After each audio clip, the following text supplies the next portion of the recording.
Bienvenue sur le podcast de Lyon Sandel, un format audio pour découvrir ceux qui font bouger le territoire.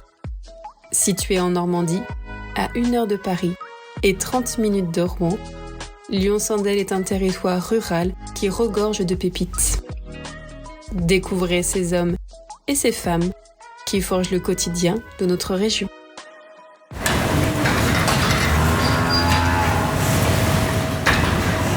Aujourd'hui, nous partons à la rencontre d'Édouard Chedru, co-dirigeant de la ferme des Peupliers avec son frère Antoine.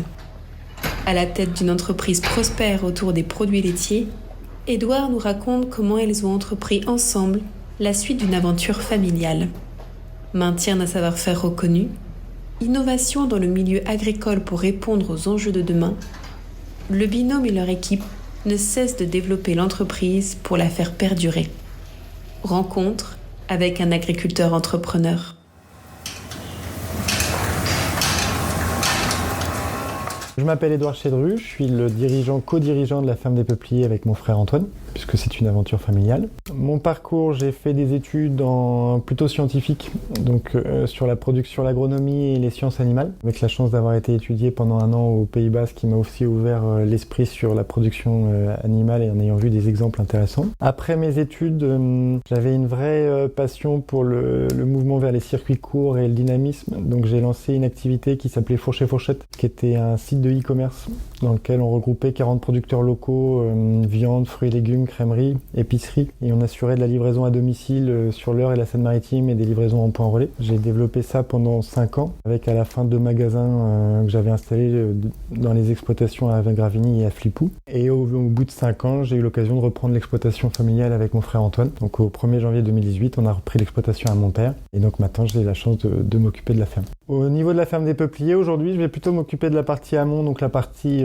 élevage. Mon frère s'occupant de la partie plutôt plaine, l'alimentation des animaux. Et ensuite, je vais reprendre là où Antoine va s'occuper de la partie transformation, process du yaourt. Moi, je vais m'occuper de la partie logistique, commerciale et marketing, c'est-à-dire développer notre activité et le faire savoir, que ce soit auprès des consommateurs ou des clients.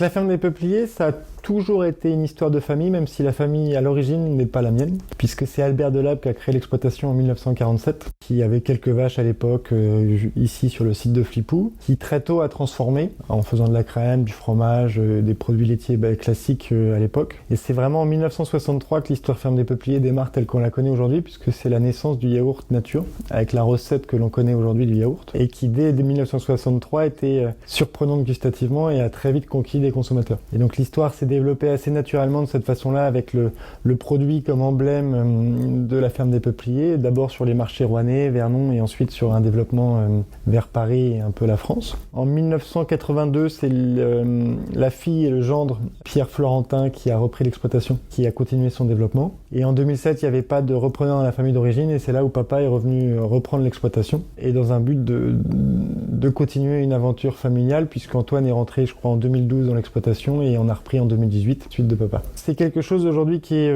ancré dans la ferme des Peupliers, cette histoire familiale. Ça fait vraiment dans la façon de manager, dans la façon de vivre la ferme des Peupliers, c'est une vraie aventure familiale. C'est une chance pour nous, parce que c'est un peu notre petit bébé que l'on chérit et auquel on est attaché. Moi, travailler avec mon frère, c'est une chance. On est extrêmement complémentaires et on s'accorde une confiance totale et complète, donc c'est une vraie opportunité dans le projet, parce qu'on sait qu'on est toujours l'un et l'autre, on se soutient, on se fait confiance, et on est capable d'aller vite dans les moments qui vont bien et de se soutenir dans les moments qui sont plus difficiles, donc c'est une vraie chance. En plus, on a la chance d'être vraiment complémentaires en termes de compétences, donc on forme vraiment un duo qui nous permet de gérer la ferme des Peupliers, parce que ce qu'il faut comprendre, et je pense qu'on va rentrer un peu plus dans le détail, mais la ferme des Peupliers, sa spécificité, c'est de maîtriser tous les métiers de la chaîne. On est agriculteur, on est éleveur, on est transformateur, il faut être aussi commerçant, il faut faire du communication, du marketing, enfin on a vraiment une somme de métiers qui est importante dans l'entreprise. Et donc cette chance d'être deux, en qui on a une confiance, on a une vision commune, des valeurs communes par notre éducation, nous permet justement de pouvoir se répartir ces métiers-là au sein d'un seul et même objectif qui est celui de la ferme des Peupliers.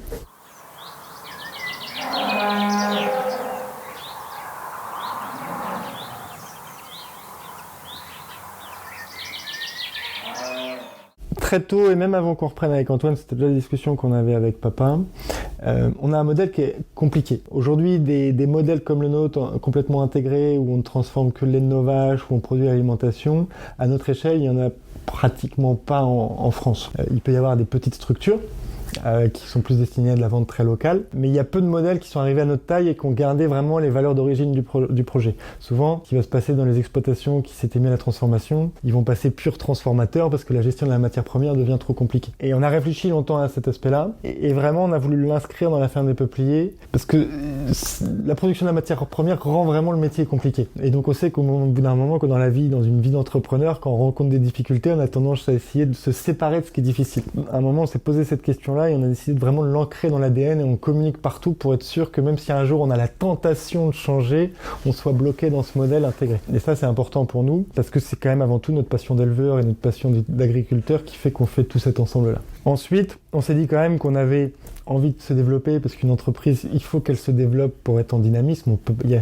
Moi, j'aimerais bien qu'on me trouve ce bouton-là, mais le bouton pause dans une entreprise, il n'existe pas. Et qu'il ne fallait pas non plus des sites de taille démesurée et il ne fallait pas qu'on soit bloqué par notre disponibilité matière première. Donc, ce qu'on a fait dans les années 2012-2013, c'est qu'on a repris une exploitation à Gravigny, qui était uniquement une exploitation laitière. Et donc, on a mis 4-5 ans à vraiment travailler sur l'élevage pour être capable de produire un lait de qualité, retravailler les champs pour avoir tout le schéma dont je vous parlais. Et en 2017, on a lancé un atelier de transformation pour vraiment dupliquer le modèle tel qu'il est aujourd'hui. Et c'est notre vision aujourd'hui, c'est que d'aller vers un réseau, entre guillemets, d'exploitation basé sur le modèle de celle-ci qui fait un ensemble d'exploitations de petites structures, parce que même si on peut nous considérer comme une ferme de taille imposante, en réalité, sur un modèle de transformation, on est minuscule. Si vous prenez le paysage laitier, on est un micro-transformateur. Donc c'est aujourd'hui le site de Gravigny, il a ses vaches, il a ses terres, il a sa transformation. Donc on a 2 sites actifs de cette façon-là. Il y avait un 3e site qui avait été pris à Fredville, donc un plus petit site en agriculture biologique sur un modèle un peu plus petit, 60 vaches laitières,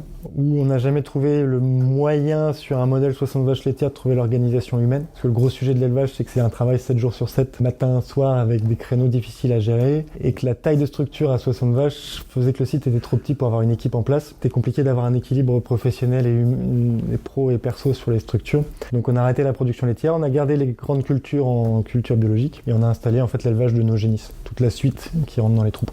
Donc voilà, donc aujourd'hui il y a 3 sites, mais seulement 2 sites vraiment dans le modèle élevage-transformation. Et l'objectif c'est d'être capacité à se développer tout en gardant des sites à taille humaine.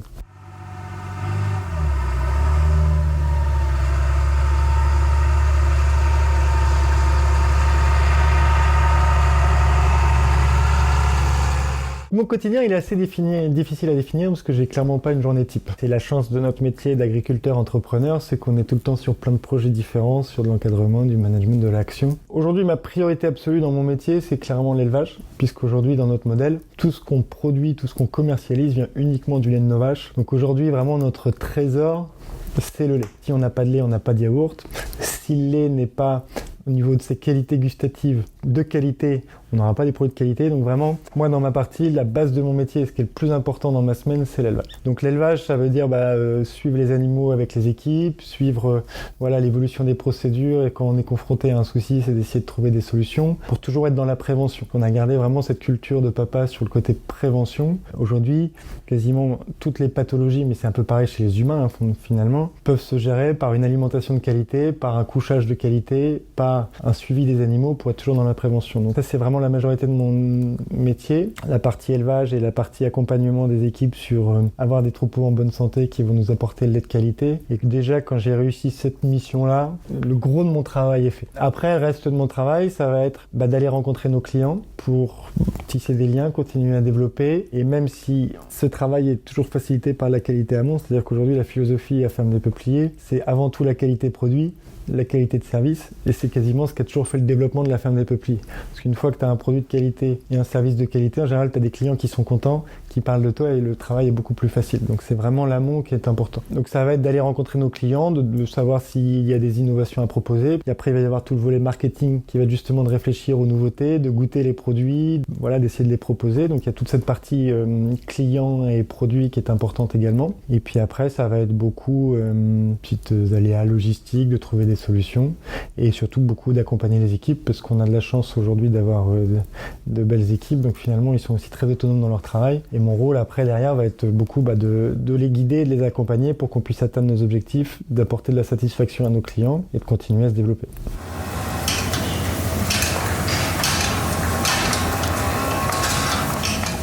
Alors quand on a posé le modèle ferme des peupliers avec Antoine en 2018 à la reprise, la première chose qu'on a fait la première année, c'était de vraiment écrire l'identité et l'ADN de la ferme des peupliers et notre feuille de route. Sur les grandes lignes bien entendu, parce qu'on sait qu'en tant qu'entrepreneur agriculteur, il faut toujours dans sa stratégie se réaligner, mais ça nous paraissait important d'avoir une feuille de route pour être sûr et surtout en tant que deux associés, de s'assurer que les décisions qu'on prenait, elles allaient dans le sens de la feuille de route. Quand on a essayé de définir la ferme des peupliers, la première chose qui sortait, c'était clairement les savoir-faire. Et c'est ce qu'on a mis en avant, c'est que notre métier avant tout, il est de préserver les savoir-faire de la ferme des peupliers pour que la ferme des peupliers dans 20 ans, elle ait gardé vraiment son ADN sur la qualité de fabrication des produits, sur le modèle intégré avec les vaches et la transformation. C'est-à-dire que clairement, on a identifié qu'on restera transformateur uniquement du lait de nos vaches et éleveur et que demain, on n'a pas l'envie de devenir seulement transformateur. Donc ça, c'était déjà un point fondamental. C'est la raison pour laquelle on a fait la démarche entreprise du patrimoine vivant. Aujourd'hui, on est labellisé entreprise du patrimoine vivant, qui est une reconnaissance de l'État justement de savoir-faire rare à préserver. Et on est réaudité tous les 3 ans pour s'assurer qu'on maintient ces savoir-faire. Donc ça, c'était vraiment dans cette notion de dire, voilà, les savoir-faire qui définissent et qui font l'ADN de la ferme des peupliers, on s'engage à les préserver et à les faire reconnaître. Et après, on s'est posé la question, qu'est-ce que nous, on a apporté d'abord de notre côté, Antoine et moi, parce que si c'est seulement faire perdurer ce qui a existé, c'est pas franchement passionnant. Et quand on reprend une entreprise à 30 ans, on a quand même envie d'aller apporter quelque chose de plus dynamique. Et surtout, comment on fait vivre les savoir-faire de demain, parce que des beaux savoir-faire français qui ont disparu, il y en a énormément. Et c'est là où est venue cette notion de durabilité et de prise en compte de l'impact écologique, mais pas seulement de tout ce qui fait, aujourd'hui on appelle ça RSE, mais de tout ce qui fait l'impact à la fois sur le territoire, mais aussi notre empreinte. Et qu'aujourd'hui, si on veut que les savoir-faire ferme des peupliers, ils existent et qu'ils soient dynamiques dans 20 ans, 30 ans, c'est en fait d'allier innovation et préservation pour que ce qui fait l'ADN de ferme des peupliers, ces savoir-faire, soit adapté au monde de demain par son empreinte sur l'environnement, par son empreinte sur le territoire, par son empreinte sociale et tous ces aspects-là. Donc c'est vraiment une mission qu'on s'est donnée et de l'avoir sur tous les piliers. Parce qu'en tant qu'entrepreneur du territoire et agriculteur, nous on est vraiment attachés à ce territoire de Lyon-Sandel parce qu'on a les 2 pieds dedans, on est attaché à la terre et on peut pas le quitter. C'est pas juste un entrepôt et un bâtiment qu'on pourrait délocaliser n'importe où en France ou à l'étranger. Nous aujourd'hui, tout ce qu'on produit et tout vient du sol et des champs qui sont sur le territoire. Donc à partir de là, on est attaché au dynamisme de notre territoire et d'avoir un territoire qui est dynamique et qui vit, pour nous, c'est essentiel puisque c'est aussi notre main-d'œuvre qui est disponible. Donc c'est vraiment l'un va avec l'autre.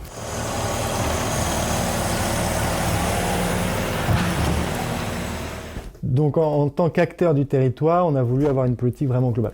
Donc le premier niveau, il était évidemment sur l'empreinte écologique qui est un enjeu majeur et on entend de plus en plus parler à juste titre, que ce soit le changement climatique, la transition énergétique. Donc ça, on l'a pris sur plusieurs leviers. Le premier, il est sur la partie énergétique, puisque aujourd'hui, on a toutes nos nouvelles constructions de bâtiments sont construites avec des panneaux solaires.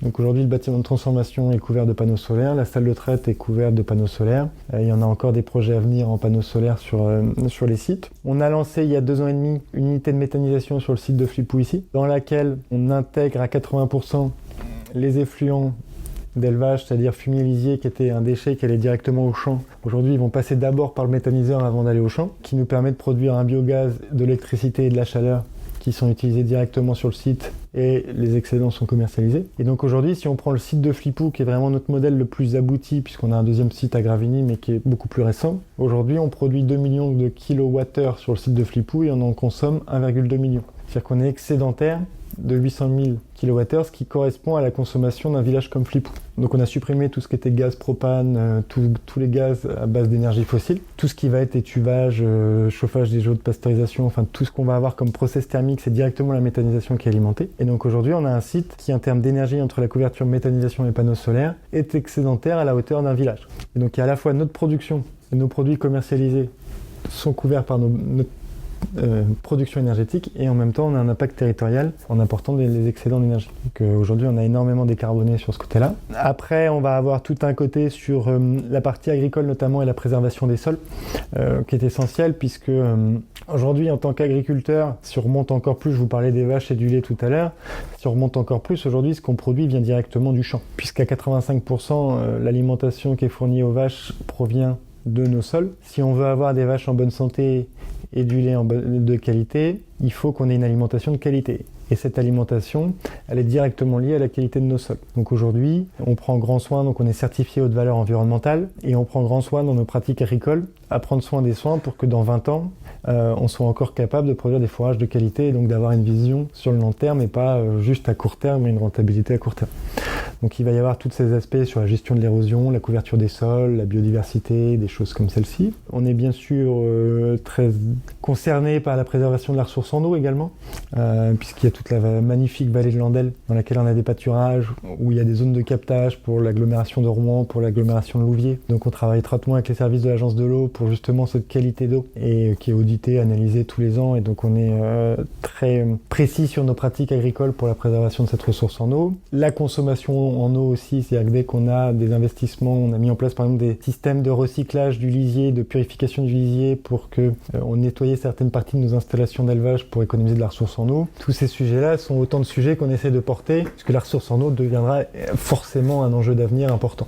On est aussi dans le cahier des charges Bleu Blanc Cœur, qui a autant un aspect santé pour le consommateur et animal que écologique, puisqu'aujourd'hui, l'alimentation qu'on a en place sur les animaux permet, d'après les études scientifiques, de réduire les émissions de méthane de 25%. Or, on sait que le méthane dans l'élevage, c'est un des sujets majeurs d'empreinte environnementale vis-à-vis du climat. Et donc, on a réussi à réduire de 25% nos émissions par rapport à l'alimentation qu'on apporte aux animaux.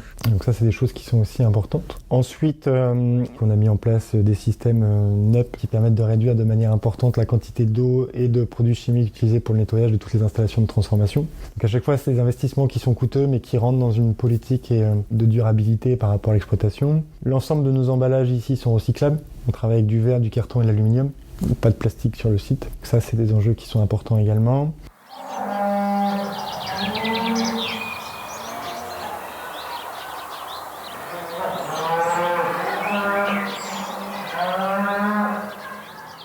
Ensuite, on va essayer de travailler les aspects un peu plus sociaux, nos enjeux par rapport au territoire. Donc, on travaille énormément avec la Banque alimentaire, le Secours populaire sur les dons de yaourts pour les associations locales. On travaille aussi à l'intégration de collaborateurs. Aujourd'hui, on a accueilli 2 réfugiés qui étaient un peu perdus dans leur projet professionnel, qu'on a réussi à intégrer, et notamment au niveau de l'élevage, qui est un métier qui donne beaucoup de sens aux gens. On essaye de favoriser le recrutement sur le bassin Lyon-Sandel. Quasiment tous les investissements ici, ils ont été faits avec des entreprises du territoire, Valette, pour ceux qui connaissent. Voilà, donc on essaye aussi de favoriser un peu cette économie circulaire et locale. Donc voilà, c'est vraiment quelque chose qui nous anime parce que voilà, le métier d'agriculteur et d'entrepreneur, c'est aussi une chance parce que dans nos décisions, on peut donner un impact à ce qu'on fait et c'est quand même beaucoup plus agréable d'être fier de ce qu'on peut porter que de juste voir des histoires d'économie et autres. Et la chance qu'on a, c'est qu'on arrive à mettre du dynamisme dans la ferme des peupliers en mouvement parce que l'investissement, faut pas se le cacher, il est possible dans une entreprise que si elle est dynamique et qu'elle est capable de générer de la valeur. Mais par contre, tous nos investissements sont toujours dans un objectif de nous faire progresser,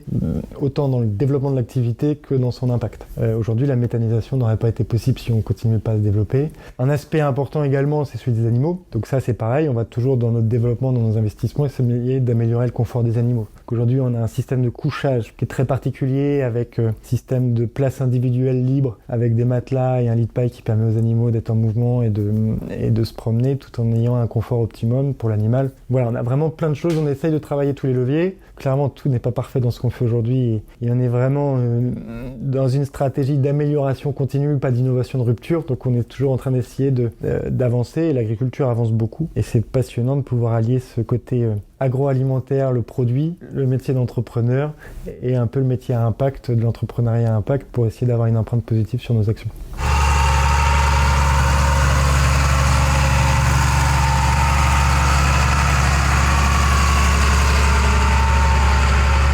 Si on me demande une anecdote, il y en a forcément une qui va sortir.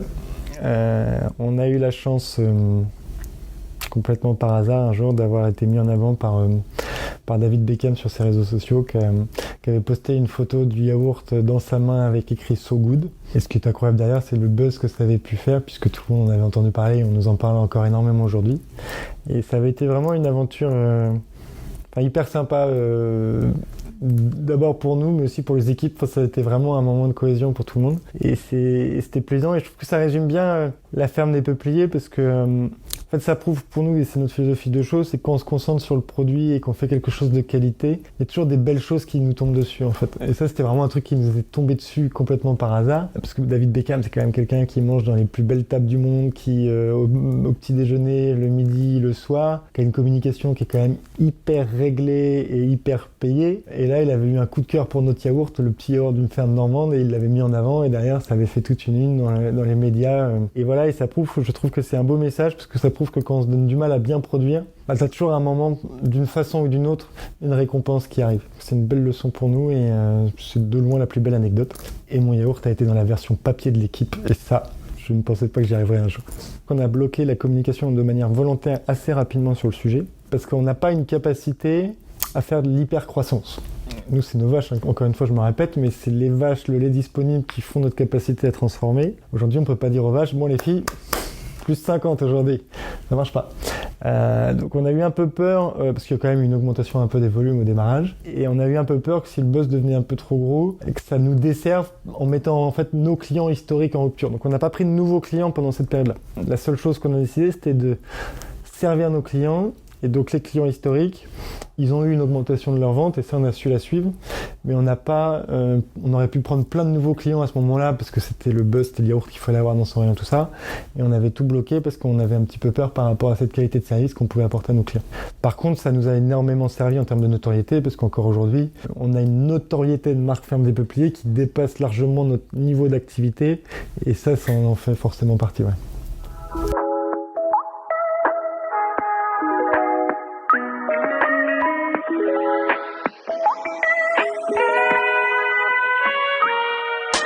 Merci pour votre écoute. On se retrouve prochainement pour une nouvelle pépite en Lyon-Sandel. D'ici là, retrouvez l'intégralité du reportage et plus encore sur le site cdcla.fr et les réseaux sociaux Facebook et LinkedIn de Lyon-Sandel. À très vite!